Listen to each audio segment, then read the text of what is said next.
इरावन और क्यों किया श्री कृष्ण ने स्त्री रूप धारण कर इरावन से विवाह। आइए जानते हैं महाभारत का यह रोचक किस्सा। महाभारत की कहानियां तो हम बचपन से सुनते आ रहे हैं, मगर महाभारत के कुछ रोचक किस्से भी हैं जो बहुत कम सुनने में आते हैं। इनमें से एक है अर्जुन के पुत्र इरावन की कहानी। श्री कृष्ण ने स्त्री का रूप धारण कर अर्जुन के पुत्र इरावन से विवाह किया था।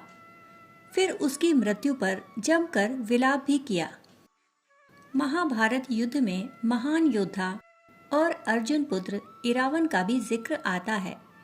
कहा जाता है कि युद्ध छिड़ने पर वह नृशंसता से कौरवों का नाश करते जा रहे थे।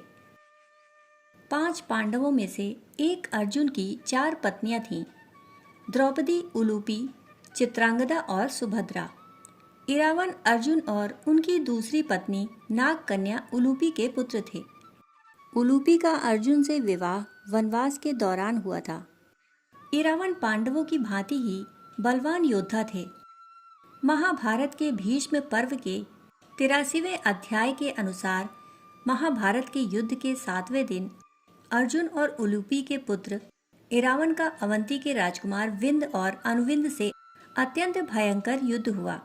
इरावन ने दोनों भाइयों से एक साथ युद्ध करते हुए अपने पराक्रम से दोनों को पराजित कर दिया और फिर कौरव सेना का संहार आरंभ कर दिया। भीष्म पर्व के 91वें अध्याय के अनुसार 8वें दिन जब सुबलपुत्र शकुनी और कृतवर्मा ने पांडवों की सेना पर आक्रमण किया, तब अनेक सुंदर घोड़े और बहुत बड़ी सेना द्वारा सब ओर से घिरे हुए शत्रुओं को संताप देने वाले अर्जुन के बलवान पुत्र इरावन ने हर्ष में भरकर रणभूमि में कौरवों की सेना पर आक्रमण कर प्रत्युत्तर दिया।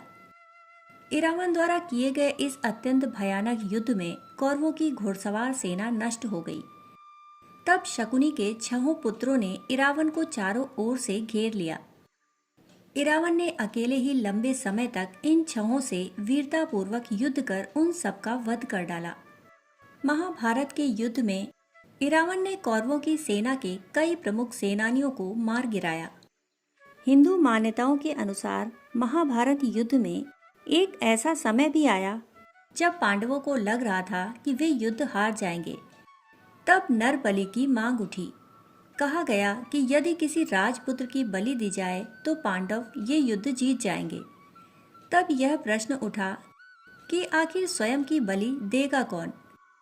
कहा जाता है कि अर्जुन के पुत्र इरावन उस समय आगे आए और उन्होंने खुद की बलि देने की इच्छा जताई।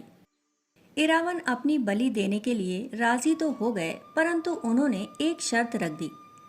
इरावन ने कहा कि वे अविवाहित नहीं मरना चाहते। तब फिर प्रश्न उठा कि इस समय में इरावन से विवाह कौन कन्या करेगी। कौन पिता एक ऐसे व्यक्ति को अपनी पुत्री देना चाहेगा जिसकी मृत्यु होने वाली हो।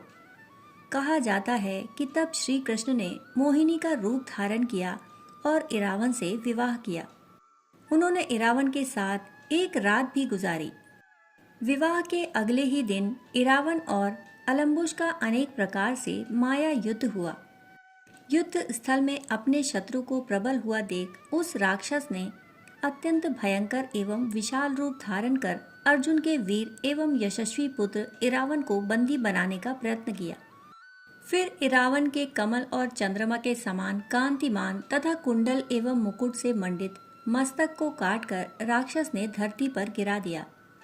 इरावन को युद्ध भूमि में मारा गया देख भीमसेन का पुत्र घटोत्कच बड़ी जोर से सिंहनाद करने लगा। कहा जाता है कि इरावन की मृत्यु पर श्री कृष्ण ने अपने मोहिनी रूप में रहकर ही खूब विलाप किया। मोहिनी के रूप में श्री कृष्ण ने ऐसा विलाप किया और शोक मनाया जैसे कोई पत्नी अपने पति के लिए नहीं करती होगी। इसके पश्चात वे फिर से अपने पुरुष रूप में आ गए। दक्षिण भारत के कई स्थानों पर किन्नर इरावन की पूजा करते हैं। तमिलनाडु के वेलुपुरम जिले में इरावन का मंदिर बना हुआ है। किन्नर साल में एक बार इरावन से विवाह करते हैं। अगले दिन अपने मंगलसूत्र, चूड़ियां समेत अन्य गहने तोड़कर इरावन की मृत्यु का विलाप करते हैं। इरावन को इरवन और अरावन भी कहते हैं।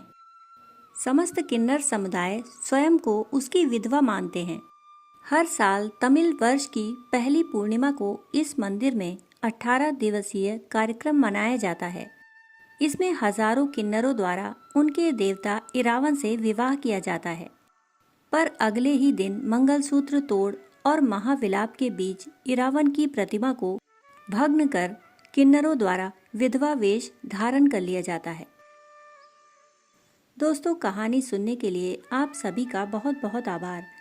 फिर मिलते हैं ऐसी ही कहानी के साथ। तब तक के लिए धन्यवाद।